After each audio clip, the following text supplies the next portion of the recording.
Ya estamos de vuelta, seguimos haciendo Buenas Tardes Mercado, le habla Bárbara Briceño. Hoy tenemos también otro invitado porque temas internacionales están dando todo que hablar, sobre todo en relación a nuestra economía.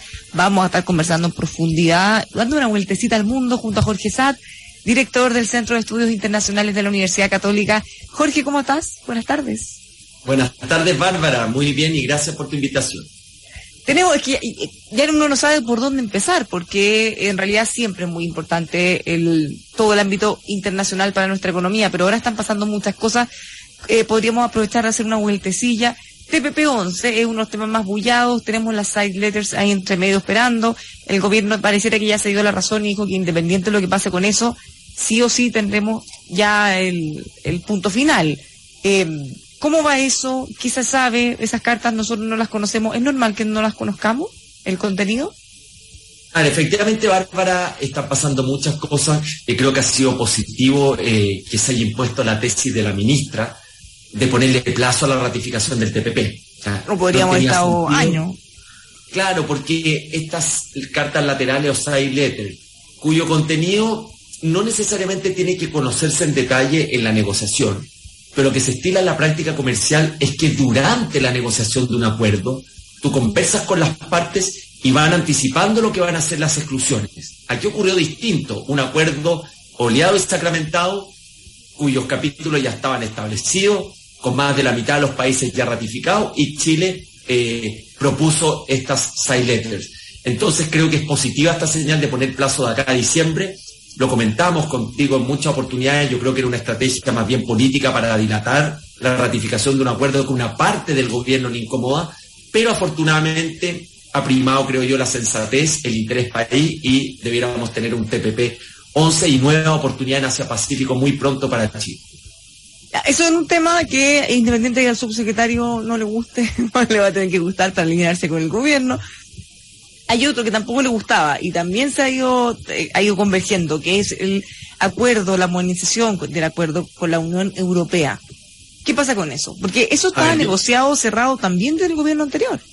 Estaba cerrado, por lo menos en cuanto a contenido. Siempre se sabía que lo que dificultaba el cierre era la creación de una corte permanente de inversiones para los temas inversionista-Estado. Había regulaciones relacionadas a energía y algunos temas que suelen ocurrir en estas negociaciones de productos, si les dan el beneficio arancelario o no, pero eso es común. Se cerró la negociación y al comienzo, creo también este gobierno fue ambiguo, diciendo que había elementos comunicacionales y temas que todavía había que cerrar, pero afortunadamente, en la misma línea del TPP, también ya el propio presidente lo dijo el fin de semana, se espera que pronto pueda Chile ya someterlo a la aprobación del Congreso, un acuerdo que, dicho sea paso, es la modernización de un acuerdo aprobado por Chile hace más de 15 años y que ha sido muy beneficioso, muy innovador, porque tiene un pilar también político y de cooperación, y que incluso distintas delegaciones de la Unión Europea visitaron Chile para, en el fondo, impulsar de que tenía que Chile tomar la decisión ya y no seguir esperando. Eso fue raro, ¿no? Porque ya se da por hecho, mira, el TPP-11 algo más de ruido había generado, incluso había movilizaciones, parte de las que eran muy cercanas al gobierno antes de serlo. Pero en el caso de la modernización del acuerdo con la Unión Europea, ¿a pito de qué? ¿Por qué pasó eso? ¿O era más que nada una visión particular del subsecretario de Relaciones Económicas? Yo creo que es legítimo que un gobierno, cuando asume, revise las cosas que comprometió un gobierno anterior, los distintos programas. Pero en el caso de la política exterior, como es una relación de Estado a Estado, más que de gobierno de turno, llama la atención cuando un gobierno quiere dar un giro o quiere condicionar decisiones que se han tomado a nivel de Estado, no solamente por el gobierno anterior, sino que, si miramos la historia comercial, por otros gobiernos también. Entonces, eso es lo que generó, creo yo, ruido. Como un país que transversalmente tuviera gobiernos de centro izquierda o centro derecha había tenido una consistencia y una dirección en su política comercial, pareciera que ahora quería revisarla o incluso generar cambios que pudieran haber sido más radicales. Pero insisto, al final eso esperamos ha quedado más bien a nivel de anécdota y debiéramos tener prontamente también ese acuerdo con una Unión Europea que es el principal como bloque inversionista extranjero en nuestro país y que va a ser fundamental para financiar de manera público-privada todo lo que es el desarrollo de las energías verdes. Tenemos una historia ya muy larga de tratados, acuerdos internacionales, tenemos resultados de la vista, cómo se han ido incrementando nuestras exportaciones. Entonces, cuesta entender más o menos por qué empezar a remar contra esa corriente. Tal como decía, bueno, el gobierno ya se dio cuenta, las últimas declaraciones del presidente han sido bien enfáticas en que nada de esto se va a poner en duda y en los próximos meses deberíamos tener ya cerrados estos temas que nunca debieron ponerse en duda. Claro, creo que se impuso finalmente la tesis, podríamos decir, del Ministerio de Hacienda y de la ministra Canciller en este sentido.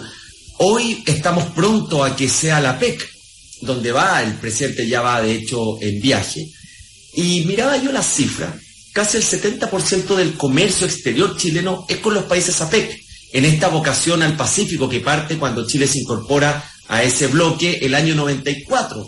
Más de 10 veces hemos aumentado el volumen y el monto de las exportaciones con esos países. Entonces, como bien tú dices, los datos están a la vista. No significa que uno no pueda tener una mirada crítica sobre otros desafíos en materia de comercio exterior, el cambio climático, darle un relato más inclusivo. Sin lugar a dudas, el tema es en qué instancias y de qué forma nosotros planteamos esas mejoras y esos cambios.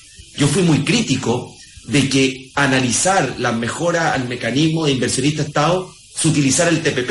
Si hay paneles a nivel global donde está invitado Chile, donde justamente se están discutiendo todo este tipo de mejoras que son de mirada de más largo plazo y que no pueden quedar condicionadas a una negociación, menos una negociación que ya está cerrada y donde se cerró luego de años de negociación donde participó nuestro país junto a otros miembros.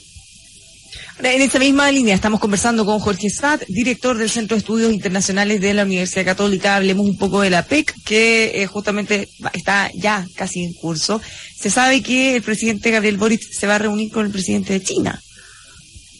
Muy importante, China hoy día nuestro principal socio comercial, cada vez más presente en inversiones estratégicas, en materia de energía, en el sector extractivo, en infraestructura, incluso en el sector agrícola. Es un socio comercial muy importante, el principal, y que además ha crecido mucho en estos 20 años. ¿Qué gracia tiene la PEC? Primero, la PEC es un foro no vinculante.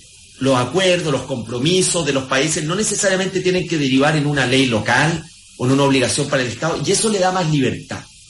En segundo lugar, principio de buena fe, en el fondo. Exacto, y es un muy buen laboratorio de ideas. Yo diría que gran parte de la liberalización del comercio, que fue muy fuerte en los 90, a comienzos de los 90 y parte del 2000, antes de la crisis subprime, parte de esas ideas, de esas medidas, de esa iniciativa, se dieron en la PEC. En segundo lugar están las grandes potencias y otros países que representan más del 60% del PIB global, y de los cuales muchos tienen relaciones comerciales con Chile muy intensas, como ya lo nombramos, las dos potencias, Estados Unidos y China, pero también está Canadá, está Australia, está Nueva Zelanda, países muy interesantes para nuestro país. Y la reunión del presidente de China, Xi Jinping, con el presidente Boric, también va a ser una reunión importante, primero porque va a ser la primera presencial. Es muy distinto a nivel diplomático, sobre todo a este nivel, una reunión a distancia que tener la presencialidad. Segundo, nosotros tenemos una agenda abierta con China.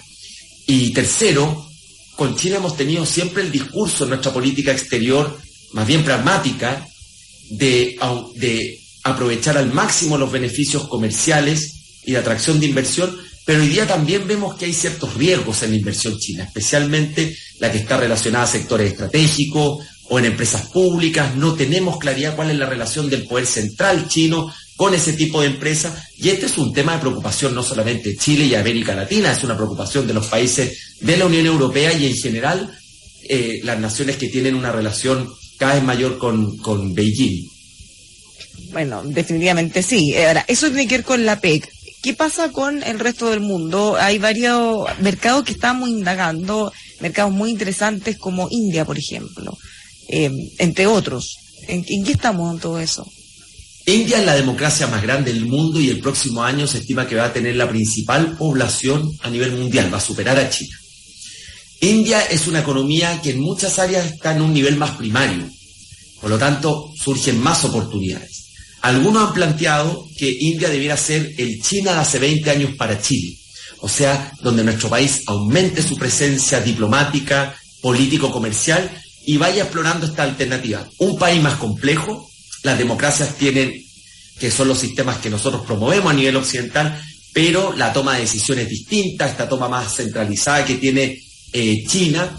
China suele tener planes de largo plazo, lo que facilita también, por ejemplo, las negociaciones de tratados de libre comercio. Y con India tenemos nosotros un acuerdo comercial no profundo y estamos nosotros avanzando en una modernización. Ahí hay un ejemplo de diversificación. Otra es lo que ya hablábamos anteriormente, el TPP, que es Asia-Pacífico sin China hasta el momento y sin Estados Unidos, que se retiró. Están los países ASEAN o del sudeste asiático, que están creciendo a tasas a nivel mundial mayores que el promedio del resto del mundo, y ahí tenemos una agenda muy interesante también con los países del Golfo para seguir potenciando lo que es nuestra relación comercial y especialmente diversificándonos frente a un contexto global más complejo el próximo año. Vamos a tener un enfriamiento de la economía y esta rivalidad estratégica de Estados Unidos y China, que en la reunión de Bali de los dos presidentes dieron una señal de distensión, pero todos sabemos que hay una confrontación entre el desafiante y el incumbente, como ha ocurrido siempre en la historia mundial. Bueno, ya hablamos un poquito de China, sabemos que es muy importante, pero Estados Unidos también es muy importante para nosotros. ¿Cómo estamos en eso? En general no hay mucho ruido. Uno asume que si no hay mucho ruido porque las cosas están bien. ¿Cómo vamos con ello? Estamos paseando por varios lugares, Bárbara, en esta conversación. Nos vamos a dar toda la vuelta completa. Primero, Estados Unidos nombró, ya tiene confirmada e instalada en Chile a su embajadora.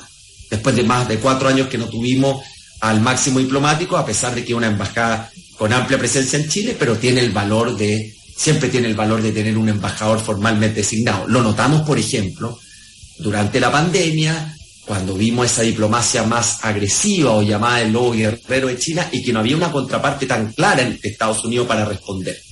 Tenemos entonces embajador, tenemos una cooperación económica importante, tenemos una convergencia histórica en los valores que promovemos, derechos humanos, democracia, y también tenemos toda una nueva área con el capital de riesgo, las startups. Sabemos que muchas empresas que han escalado en Chile de amplia base de innovación están instalándose en Estados Unidos. Entonces hay una relación económica, comercial, de innovación muy interesante. Lo que pasa con Estados Unidos, que a pesar de que su estrategia de seguridad nacional dice que su principal desafío geopolítico es China, es que tiene una política interna cada vez más compleja.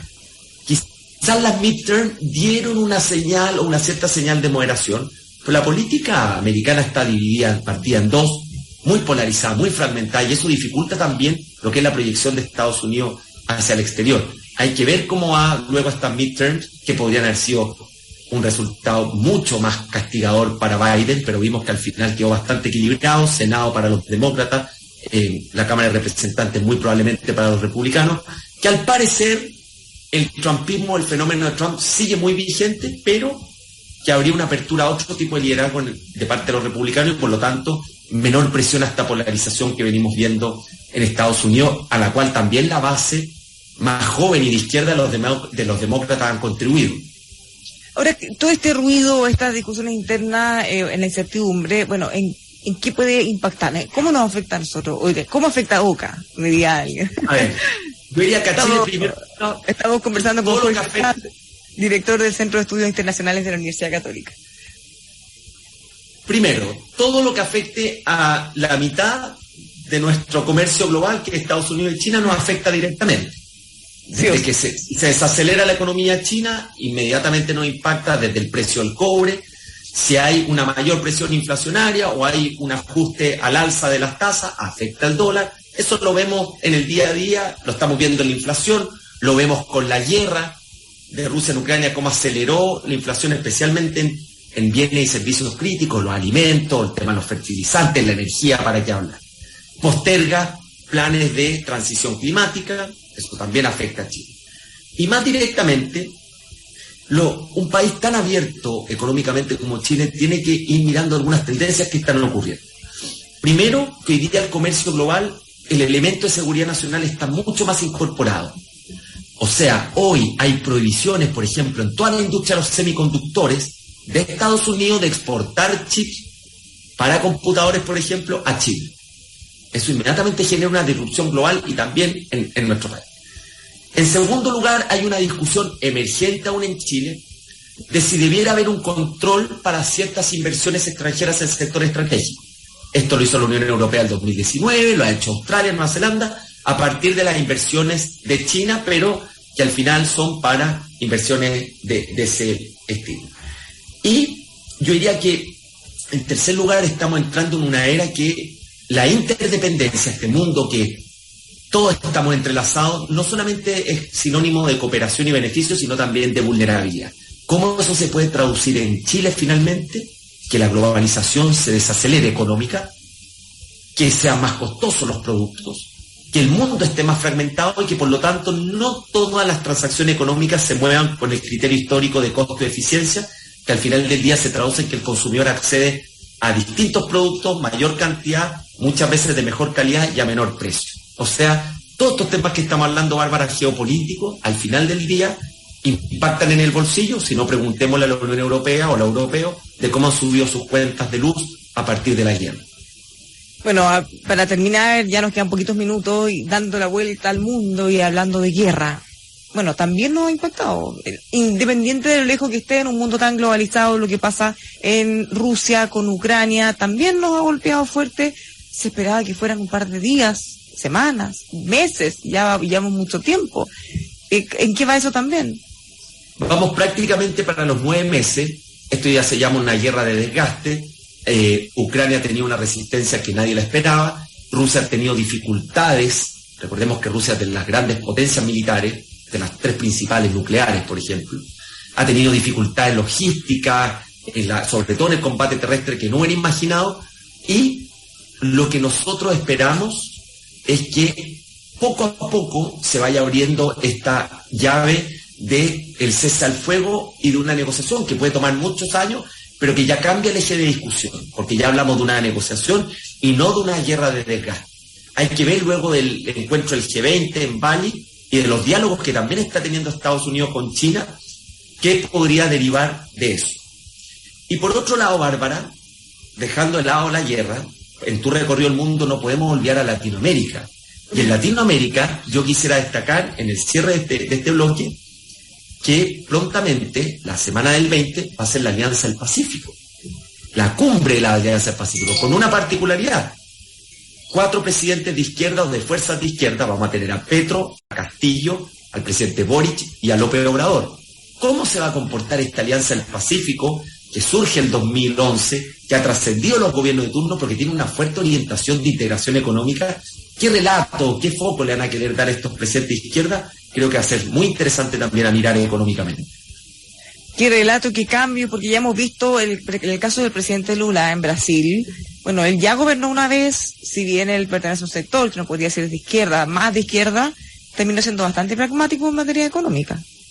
Sí, hoy día estuvimos en una actividad con el editor internacional para América Latina del Financial Times, y la tesis que él tiene con Lula, que me pareció muy coherente, es que Lula no va a tener grandes problemas con el Congreso si es que toma una actitud más bien negociadora, moderada, pragmática, sino más bien con esa base social del bolsonarismo, que es más dura, que es más radical, que está presente, y que ahí, en términos sociales, pueda tener más dificultades su gobierno.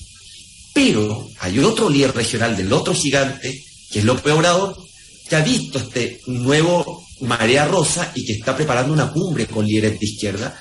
Pero mi tesis es que la marea rosa de esta década es muy distinta a la del 2000, una economía completamente distinta, mucho más deprimida en América Latina, y una sociedad que hoy día, yo digo, es infiel ideológicamente.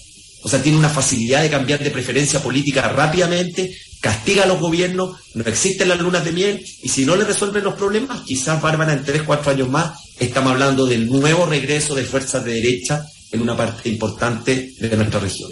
Ahora sí que para cerrar, porque hace varios años vimos en la marea roja esta especie de que se dio al mismo tiempo, varios gobiernos simultáneos bien cercanos a la izquierda. Ahora se está de alguna manera repitiendo el signo político de los presidentes de distintos países, pero el contexto económico es muy distinto.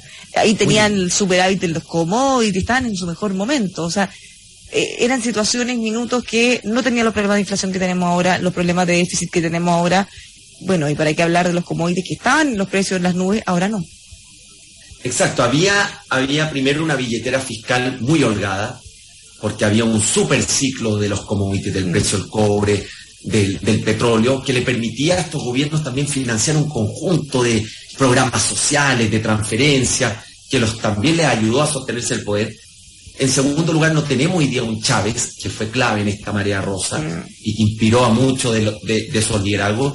Y lo que hablábamos de que la sociedad hoy día tiene más malestar. O sea, ahora tienen más problemas internos a los que dedicarse. Exacto. Claro, es bien distinto con tu país tranquilito salir a armar el mundo, a cambiar el mundo desde afuera, pero cuando está incendiándose por dentro, bueno, tienes que dedicarte a mirar ahí primero. Un continente que ha crecido, si se mantienen las proyecciones, menos de 1% promedio entre el 2014 al 2023. ¿Qué economía va a financiar sus derechos sociales y satisfacer las expectativas si crece al menos un 1% promedio? Y eso es lo que está ocurriendo en América Latina. Entonces se da esta tormenta perfecta de más expectativas, pero con economía estancada. Y eso siempre termina castigando al gobierno. Jorge, muchísimas gracias por habernos acompañado, súper interesante, le aprovechamos, sacamos el jugo en los minutos. Bueno, así Jorge Saad, director del Centro de Estudios Internacionales de la Universidad Católica, nos acompañó justamente a dar una mirada que para la economía es muy importante. Jorge, muchas gracias, buen fin de semana. Gracias, Bárbara, igualmente, buen fin de semana a todos. Ya, pues muchas gracias a todos quienes nos acompañaron, sigan como siempre junto a nosotros, acá los dejamos con algunos consejos.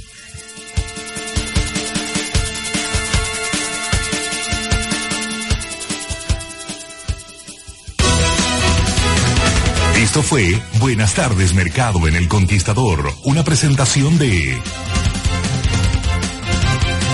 Mitsubishi, un ascensor para toda la vida. Adquiéralo en heavenworld.cl. Viña Rabanal, un oasis en el Valle de Colchagua, rabanal.cl. KMR